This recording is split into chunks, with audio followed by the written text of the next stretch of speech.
یہ انتہائی خوشی کا موقع ہے محلے والوں کے لیے، بستی والوں کے لیے، والدین کے لیے۔ میں آپ کو یہ بات بتاتا چلوں کہ وہ طلبہ کہ جنہوں نے کلام پاک کو اپنے سینوں میں محفوظ کیا ہے، جو صبح و شام کلام پاک کو پڑھتے ہیں، ان کا مقام کوئی معمولی مقام نہیں ہے۔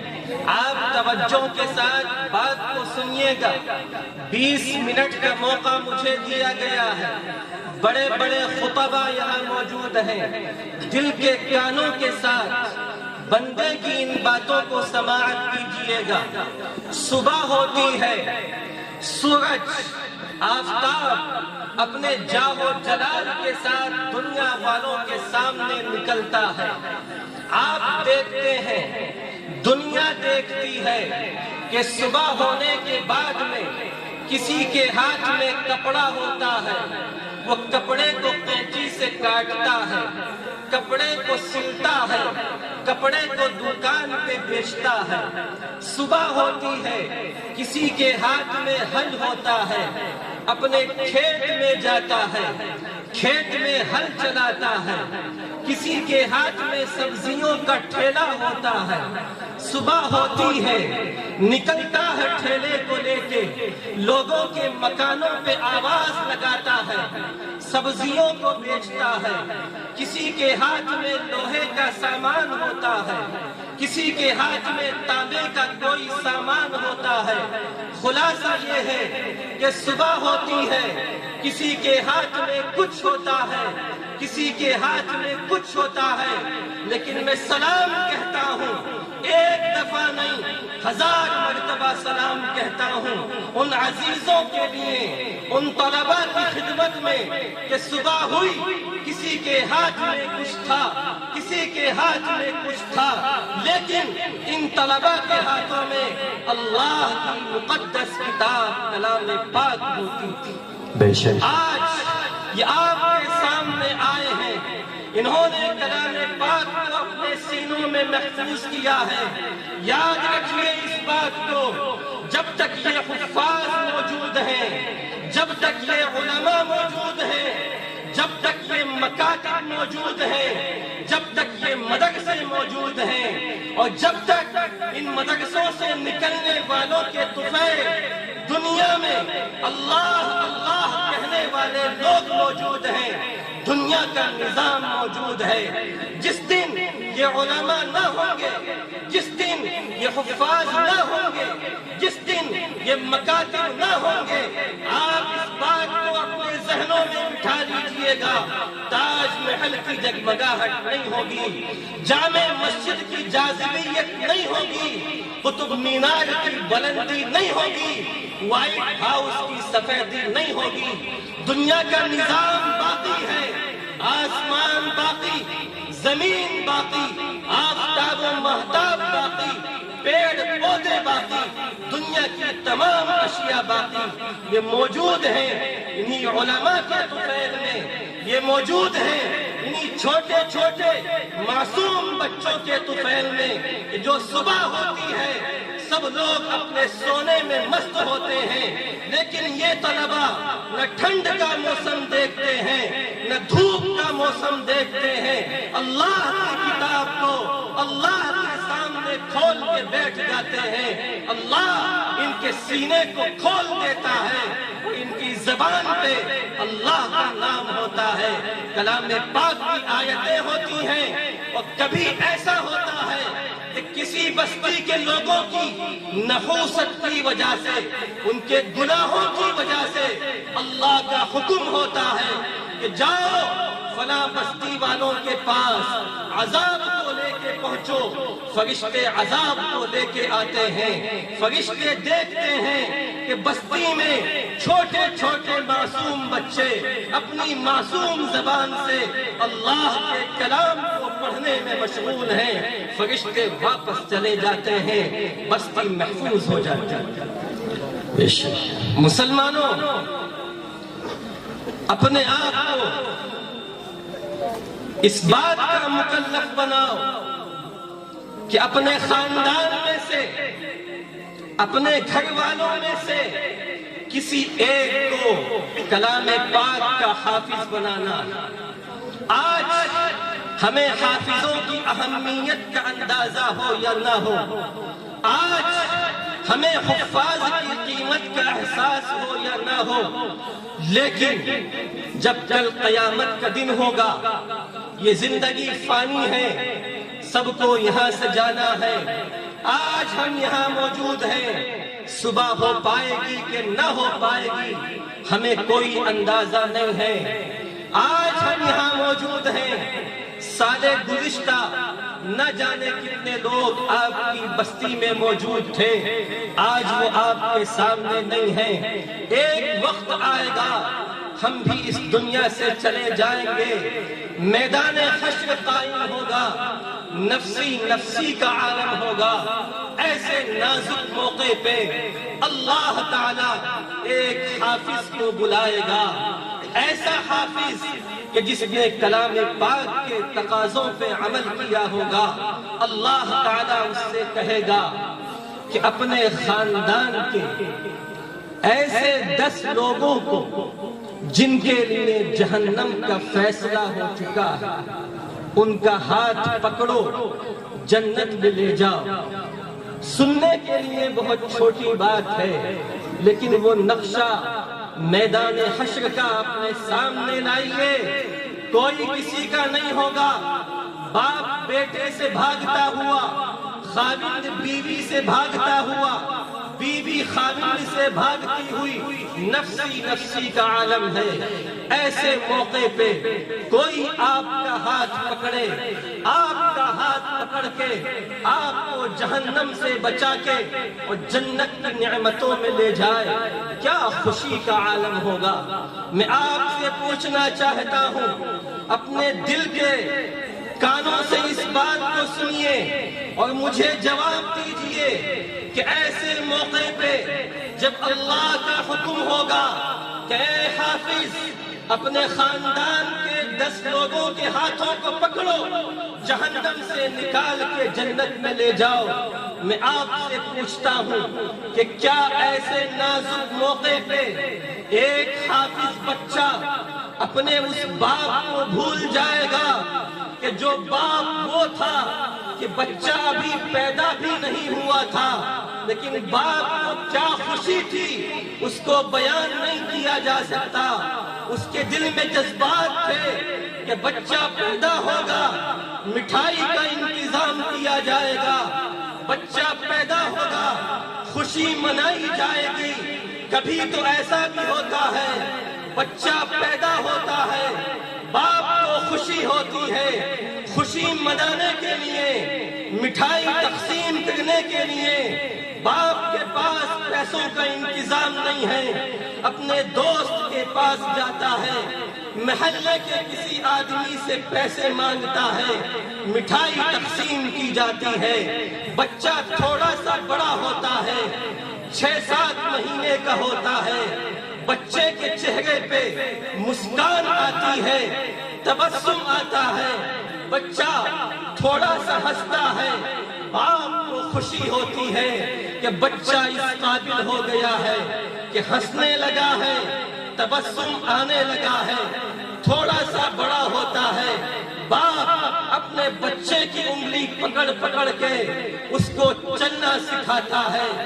2-3 سال کا بچہ ہوا، باپ کہتا ہے بچے سے کہ بچے چلو مکتب میں تمہیں چھوڑ کے آتا ہوں، اپنی انگلی پکڑ کے امام صاحب کے پاس لاتا ہے، مسجد میں لاتا ہے، مکتب میں لاتا ہے، مدرسے میں لاتا ہے، اس کی فیس کا، اس کے کپڑوں کا، اس کی کتابوں کا، اس کی تمام چیزوں کا انتظام کیا جاتا ہے۔ ہم نے دیکھا ہے بہت سے لوگوں کو، ہم نے مشاہدہ کیا ہے بہت سے لوگوں کا کہ جب بچہ جاتا ہے پڑھنے کے لیے اپنے باپ سے کہتا ہے کہ ابا جان مجھے مدرسے جانا ہے، مجھے پیسے دے دیجئے۔ کبھی ایسا ہوتا ہے باپ کی جیب میں پیسہ نہیں ہوتا، باپ محلے کی گلیوں میں محلے کے لوگوں کے پاس جاتا ہے، وہاں سے ادھار پیسے مانگتا ہے۔ کس کے لیے؟ اپنے بیٹے کے لیے، اپنے بچے کے لیے۔ خود باسی کھانا کھا لیتا ہے، خود بوسیدہ کپڑے پہن لیتا ہے، لیکن اپنی اولاد کے لیے اچھے کھانے کا، اچھے کپڑے کا، اچھی فیس کا، اچھی تعلیم کا انتظام کیا جاتا ہے۔ مسلمانوں، مجھے بتاؤ کہ کیا ایسی نازک گھڑی میں یہ بچہ اپنے اس باپ کو بھول سکتا؟ کبھی نہیں بھولے۔ آگے بڑھیے، کیا یہ بچہ اپنی اس ماں کو بھول جائے گا کہ جس ماں نے 9 مہینے تک اپنے اس بچے کو اپنے پیٹ میں پالا تھا؟ 9 مہینے تک بچے کو پیٹ میں پالنا کوئی معمولی کام نہیں ہے۔ 2، 2.5، 3 کلو کا وزن ہوتا ہے بچے میں، ہمیں احساس نہیں ہوتا۔ میں آپ سے کہتا ہوں کہ آپ 2 کلو کا کوئی سامان اپنے پیٹ پہ باندھ کے دیکھیے، اسی سامان کے ساتھ اپنی دکان پہ جائیے، اسی سامان کے ساتھ کھانا کھائیے، اسی 2 کلو وزن کے ساتھ نماز پڑھیے، اسی 2 کلو سامان کے ساتھ بیت الخلا میں جائیے، تمام کام انجام دیجئے۔ ایک دن میں نانی یاد آ جائے گی، لیکن یہ ماں کا دل ہوتا ہے کہ 9 مہینے تک اپنے بچے کو اپنے پیٹ میں جگہ دیتی ہے، بوجھ نہیں سمجھتی ہے، بڑی خوشی کے ساتھ، بڑی محبت کے ساتھ پالتی ہے۔ 9 مہینے کے بعد جب وقت آتا ہے بچے کو جنم دینے کا، کیا حالات ہوتے ہیں ان کو بیان نہیں کیا جا سکتا۔ ایک ماں کی جان اس کی ہتھیلی میں ہوتی ہے، ماں کو پتہ نہیں ہوتا اگلا سانس آئے گا یا نہیں آئے گا، ماں کو پتہ نہیں ہوتا کہ میں جنم دینے والے بچے کو اپنی آنکھوں سے دیکھ پاؤں گی یا نہیں دیکھ پاؤں گی، لیکن ماں جنم دیتی ہے۔ اس کے بعد ایک چھوٹا سا واقعہ مجھے یاد آتا ہے، 2 منٹ کا۔ ایک نوجوان تھا، اس نے اپنی ماں کی بہت خدمت کی، ایسی خدمت کی، لاجواب خدمت۔ جب جوان ہوا، شادی کا وقت آیا، تو ماں نے کہا بیٹے سے کہ بیٹے تم جوان ہو گئے، شادی کا وقت ہو چکا ہے، شادی ہو جائے تو مناسب ہے۔ جوان نے کہا کہ ماں دل تو چاہتا ہے شادی کے لیے، لیکن ہو سکتا ہے کہ شادی کے بعد کوئی ایسی بیوی آ جائے کہ ماں کی خدمت مجھ سے نہ ہو سکے۔ بچے نے شادی نہیں کی۔ ایک دن یہ جوان بیٹا اپنی ماں کے پاس بیٹھا ہے، ٹانگوں کو دباتا ہے، سر میں تیل لگاتا ہے، اس کے تلووں کو دباتا ہے۔ کبھی ہمیں توفیق نہیں ہوتی کہ ہم اپنے بوڑھے باپ کے پاس جا کے بیٹھیں، جس باپ نے اپنی ہڈیوں کو پگھلا دیا، بال سفید ہو گئے۔ ہمارے پاس دوستوں کے ساتھ گھومنے کے لیے بہت وقت ہے، لیکن معاف کیجئے گا نوجوانوں، 24 گھنٹے میں کبھی ہمیں توفیق نہ ہوئی کہ ہم باپ کے پاس جائیں 5 منٹ کے لیے، باپ سے پوچھیں کہ ابا جان کوئی خدمت ہو تو آپ مجھے بتا دیجئے۔ وہ بیٹا اپنی ماں سے کہتا ہے کہ اماں جان کوئی آپ کی چاہت ہو، کوئی آخری تمنا ہو تو مجھے بتائیے۔ ماں کہتی ہے کہ بیٹا بس ایک تمنا ہے۔ بیٹے نے کہا بتائیے امی جان۔ امی جان نے کہا کہ تمنا یہ ہے کہ میں خانہ کعبہ کا طواف کروں، خانہ کعبہ کو دیکھوں، بہت دلی تمنا ہے۔ اسباب نہیں تھے، پیسے نہیں تھے، سواری کا انتظام نہیں تھا، لیکن بیٹا کہتا ہے کہ امی جان پیسے نہیں ہے کوئی بات نہیں ہے، سواری نہیں ہے کوئی بات نہیں ہے، آپ کے جوان بیٹے کے کندھے آپ کی خدمت کے لیے موجود ہیں۔ یہ بچہ، یہ جوان بیٹا اپنی ماں کو کندھوں پہ بٹھاتا ہے، خانہ کعبہ کا طواف کرواتا ہے۔ جو اصل بات بتانی ہے وہ یہ ہے، طواف کے بعد کسی اللہ کے ولی سے اس نوجوان کی ملاقات ہوتی ہے۔ نوجوان پوچھتا ہے، اے اللہ کے ولی، یہ ماں ہے، میں نے بہت خدمت کی، یہاں تک کہ آخری تمنا تھی خانہ کعبہ کے طواف کی، وہ بھی مکمل ہو گئی۔ آپ مجھے یہ بتا دیں کہ ماں کی خدمت کا حق ادا ہوا یا نہیں ہوا؟ جو جواب ملا وہ سنیے گا۔ اللہ کا ولی کہتا ہے کہ اے نوجوان، تم یہ سمجھتے ہو کہ تھوڑی سی خدمت سے ماں کا حق ادا ہو جائے گا؟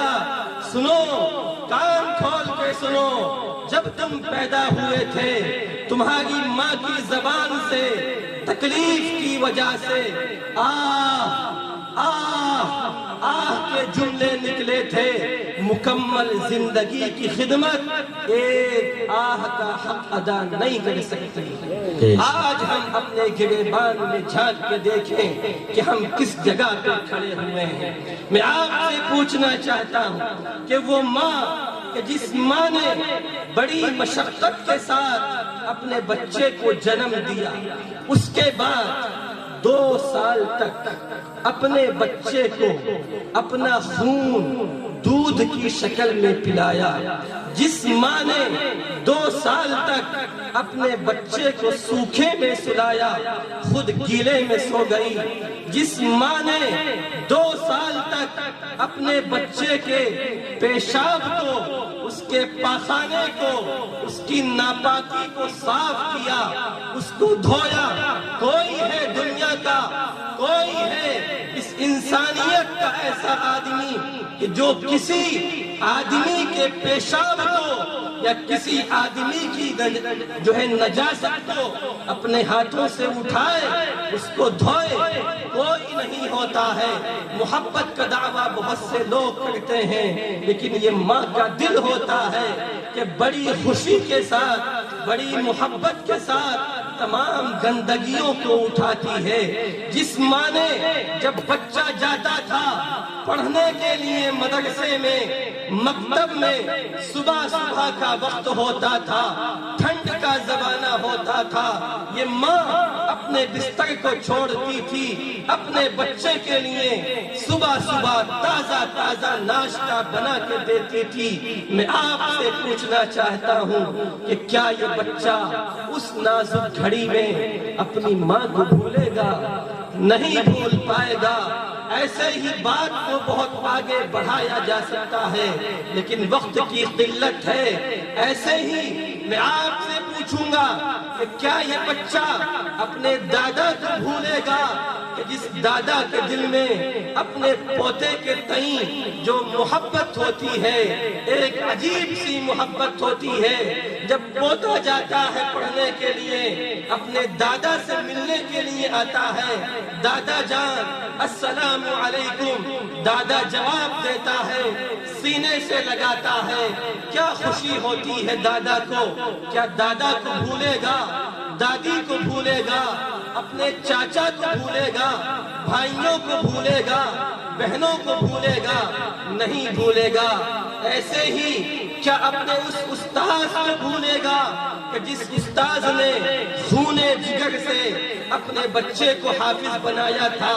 لوگ تو سوتے ہیں موٹے موٹے گدوں پہ، لوگ تو سوتے ہیں اپنی قیام گاہوں پہ، لیکن یہ حفظ کا استاذ ہوتا ہے کہ فجر کی اذان ہو جاتی ہے، اٹھ جاتا ہے اور جو ہے چھوٹے چھوٹے گدوں پہ، چٹائی پہ، ٹاٹ پہ بیٹھ جاتا ہے، اپنے سینے کے علم کو اپنے بچے کے سینے میں منتقل کرتا ہے۔ کیا یہ بچہ اپنے استاذ کو بھولے گا؟ نہیں بھول پائے گا۔ مسلمانوں، تو آج یہاں سے اس پیغام کو لے کے جائیے کہ اپنے خاندان کے کسی ایک بچے کو انشاءاللہ حافظ قرآن بنانا ہے۔ حافظ قرآن بنانے کے لیے ہو سکتا ہے کہ آپ کو مشکلات کا سامنا آئے، ہو سکتا ہے کہ آپ کو تکلیفوں کا سامنا ہو، لیکن میرے عزیزوں اس بات کو یاد رکھو کہ جب آدمی کسی چیز کو پانے کی کوشش کرتا ہے تو تھوڑا بہت تو اس کے لیے مشقت اٹھانی پڑتی ہے۔